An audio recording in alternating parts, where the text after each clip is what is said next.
So the question is, I'm close to retirement, have over $1 million saved, but I'm afraid I could run out of money. Should I be more aggressive with my investments? This is a good question. This is an important question here because this is somebody who has more in a retirement account than the average person does.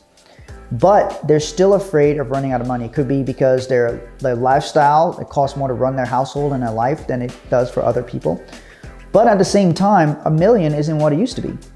So $1 million may not last as long as this person might live, and they don't want to be 90 years old and out of money.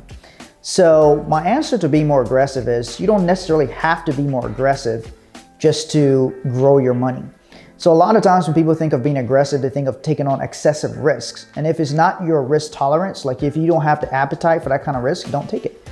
And the reason is because when you're close to retirement, you don't have a lot of room for error. If you got $1 million and you have a 25% loss, you just lost a quarter of your portfolio. You just lost $250,000. So you may not necessarily want to be super aggressive, but you still want to grow your money.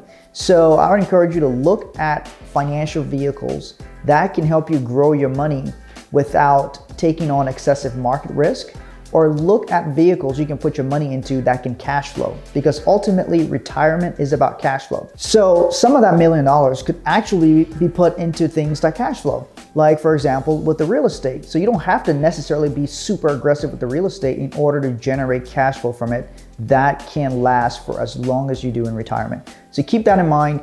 You don't have to be aggressive just because you don't want to run out of money.